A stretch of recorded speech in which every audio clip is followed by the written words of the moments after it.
that was questioning my life decisions moment, no doubt about it. Hey guys, welcome back to the Cozy Writing Channel. I'm really glad you're here because I just got gutted by my editor. On January 1st, basically, I had finished the edit for my novel Dark Witch Rising, and I had sent it off to my editor, and he only now has just been able to get back to me about it. He read the whole thing, he made lots of notes, and basically has told me everything that's wrong with the story. And when I read that, it was late Friday. I was having the worst day ever. Like, a million things had gone wrong. I think I remember posting like the garbage disposal had broken and there was water, gross water everywhere in the kitchen. Like, everything, it was just it was a really bad day. And so I got this letter from my editor and it just demolished me. It was, after I read that letter, I was just like, nope, I can't do this.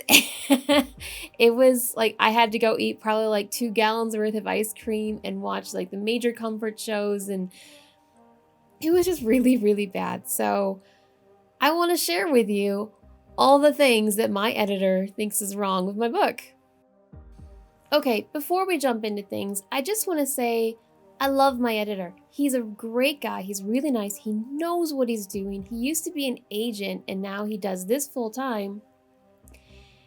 And honestly, nothing he said came as a surprise. Like, I read through all his notes, and once I had time to like kind of like cool down, stop being so emotional about it, I was like, yep, yeah, that definitely needs to be fixed. I can see where he had a problem there on that part. So this is nothing against him. He did an awesome job. He's doing exactly what I'm paying him to do. But nothing really stops that feeling of being absolutely gutted when someone comes back and tells you that there's something wrong with your story and why are you such an idiot that you didn't see that in the first place. That's not actually what he said, but that's how I internalized it and that's how I felt. Let me read you one passage that he wrote for me. He says, 100 pages in, I'm interested to see how the two stories connect, but I'm also at a loss for what the stakes are. Yes, there's a monster, but I found myself a little too caught up in the various dynamics of the farmsteads and the geography than the reason Kate is looking for the journals in the first place. So he's not wrong. There are stakes in the novel, but they're very muted. To me, the stakes, I guess at the time of writing it, it's like I knew what they were, so therefore I thought everybody else would know what they are. And when I went back and I read his work, and then I went back and I read the first chapter, I agreed with him. Like, I understand where he's getting caught up in things because that's where I got caught up in writing it. I was so enamored with the landscape and the location for the story that sometimes I lost track of the important story elements. Now, to be fair to myself, the location for the story is as much a character as the actual characters are. The location is a heavy-handed, it's very purposeful. Like, I did that very much on purpose. Like, this hill in Pennsylvania is remote and it feels cut off, and then it does cut them off. And it's very close and humid and sweltering. Like, it is a character as much as the actual speaking characters are. But maybe I got a little too lost in that. He's absolutely right. I do need to make the stakes more clear up front. And actually, over the weekend, I was stopping and thinking about it, and I realized for myself that I just need to up the stakes. The stakes were important enough to keep the reader moving forward and understanding why it was so important for the main character to reach the end. So next he says, we need more clear answers from Henry and Simone earlier on. It's better to pick and choose what they're being vague about to instill a sense of mystery, but do it too much and the reader becomes frustrated.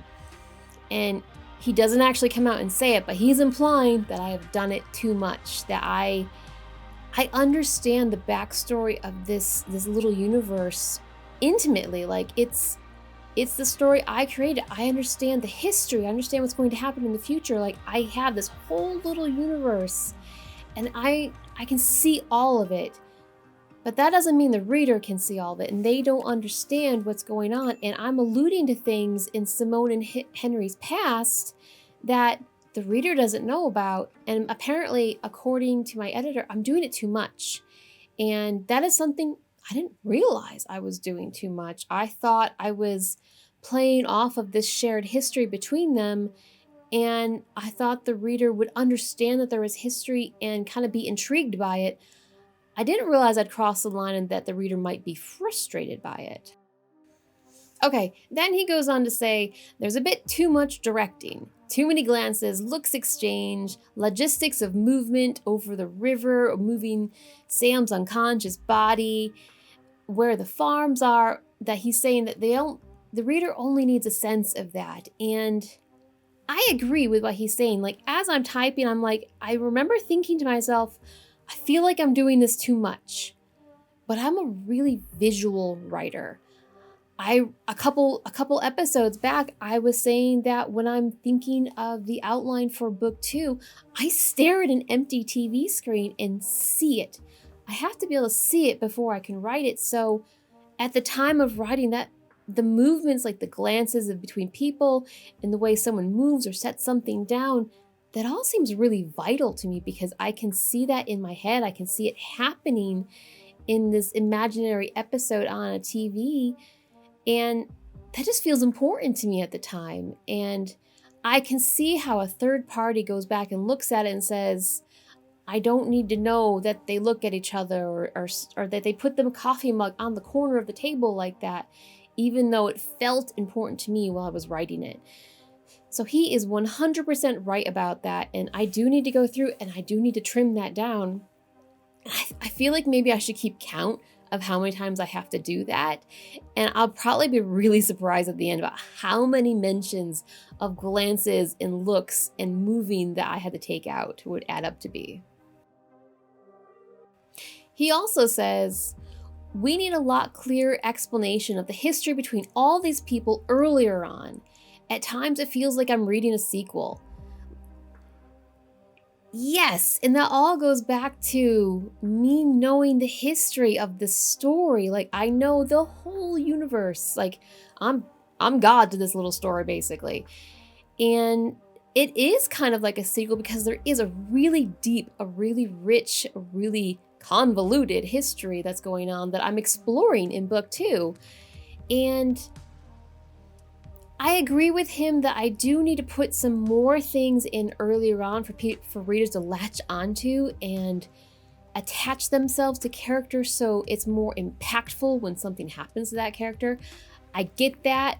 I agree with that. But at the same time, I don't want to change that too much. And maybe that's just me, but because I know what I'm writing in book 2 and I know what I'm explaining in book 2, I feel like I can't explain too much in book 1 because that gives away part of the plot in book 2. You know what I mean? So that's going to be a fine line of interjecting some history, but not so much that makes book 2 completely irrelevant. Okay, let's move on to the next criticism of my editor. He says, I think the moment with Chris, just before he's quote unquote killed, is too forced and rushed. Again, he's not wrong. It was forced and rushed because I shoehorned it in there late stage with edit, I don't know what number it was, let's call it 3. In edit 3, it was kind of like shoehorned in there. So yeah, I can understand why that would come across as rushed. And while I tried to pepper the story before then to make that moment not feel like it was shoehorned in, I guess I didn't do a great job of it. And that's, I don't know, number 1459 that I need to fix. Okay, my editor next suggests that we need to cut the scene with the witch that Tad goes to see to try to help them raise a coven, and things turn sideways and she tries to kill them, and he wants to cut that. That's a good probably two and a half chapters, something like that. Maybe it would probably add up to maybe even be 3 chapters by the time you get rid of cutting all the, I need to go see this person to do this. And this is one part where I am very much disagreeing with my editor, because those scenes with that witch, that is the only place that I really could find a good way of showing the consequences of magic in this world. And I told him, I really don't want to cut this. If we can avoid it, I want to keep this in here. Maybe it needs to be reworked. Maybe we can tighten it up so it's not quite as drawn out. But I think I can work in some of Tad's stakes, because Tad needs higher stakes too. And I think one of the things is going to be that Tad can see things, like he has the gift of sight, which his grandmother had, and I think Simone would know that, so that all needs to be written into it.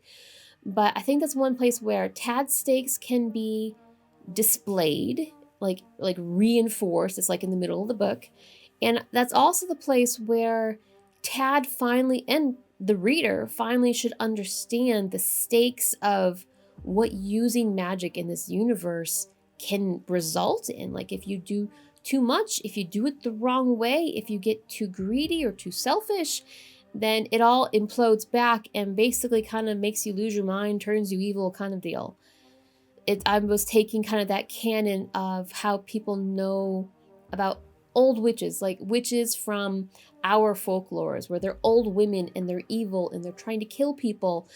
And I was weaving that narrative into this story, saying that the more you use magic, the more likely you are to have it turn you and kind of warp your mind, and you always want more of it, and you're looking to sacrifice people and, I don't know, children's, stuff from old folk tales into it, and that's the consequence of using this magic too much. So I really don't want to cut that if I can avoid it. I really want to keep it, and I'm the author, so my word is kind of final, but hopefully he can help me make it tighter and fit better with the story in a way that he thinks is more readable to agents and to readers. And now we get to my favorite / least favorite part. So he's already stuck the knife in me, and now he's twisting it. It's the worst part of this whole editorial letter that he gave me. He says, "I don't think you're covering enough story in these pages." My story doesn't have enough story in it. It has too much description and too much setting and too much characterization. There isn't enough story in the story. And that was soul crushing. That made me question the whole thing. Like, why am I even doing this if I can't write a freaking story and keep the story in the story? Like, that was questioning my life decisions moment, no doubt about it. And that was kind of the point where I had to get up and I had to walk away and just not burst into tears. And eventually I got myself back to a level where I could come back and read the rest of them, because the letter's not done yet. He goes on more about characters and locations, but that was the point where I was just like, nope. And I had to walk away. I had to try not to completely burst into tears and break down and become a sobbing mess who is suddenly going to change her vocation because of something somebody else said. Okay, so he next moves on to characters, and his favorite character was Tad. And honestly, I'm not surprised by that. Tad was a really easy character to write. He is his own person. He was this compact, fully fleshed out being that popped into my head, and he was so goddamn easy to write because his voice was right there. He knows who he is. Like, this little imaginary character in my head knows who he is and can just flow out of my fingers, and he comes across as really natural. So that was great. I was really happy that he loves Tad, and I was really unhappy to learn that he doesn't like the other main character, Kate. He says that he doesn't have a total read on the main character yet. She feels a little underdeveloped, if I'm being honest. Ugh. After coming back from the previous twist of the knife, that was another knife to the gut. That was just like, God damn it, what am I doing completely wrong to this character? And he goes on saying that he feels like she has this backstory, but I'm never actually saying it. And once I stopped being emotional about his response to the story, I get it. I've cut so much from this character in the effort of trying to streamline the story. Like, she does. She has a very big, very rich backstory, and I had a lot of elements into it where she refers back to things that she was doing or how she feels about things, and I cut like 90% of it because I was just trying to move the action. I was trying to, what I thought was the story, I was trying to move the action forward to keep the reader engaged, and I didn't think they'd want to know about what she was doing for a living or the crappy apartment she grew up in or stuff like that. I didn't think that was necessary. And then I have my editor coming back and saying, you know what, Deb, it actually was necessary, and you just undid like months worth of work. Congratulations. Now, one thing I do have an issue with is he goes on to talk about more characters, and one of the characters he talks about is Kat, the grandmother, basically the old powerful witch who's behind this whole story. Like, she's the undercurrent to the whole thing. And he says that, I think you did a great job showing us who this woman is through other characters' reactions, but I would like to go further. What was she up to that was so horrible? And I'm kind of torn about that because I don't feel like that's the point of this story. That's the point of book 2. And I kind of consciously, on purpose, left that open in book 1 because that's what I wanted to explore in book 2.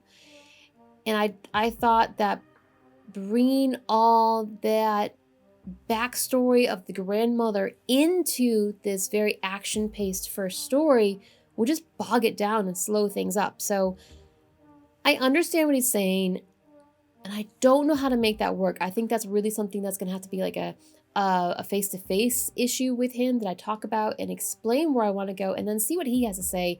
Maybe he has a suggestion about how I can weave it in and not have it feel so clunky, because that's why I took all those bits out. Another character he had issues with was the main love interest, Chris.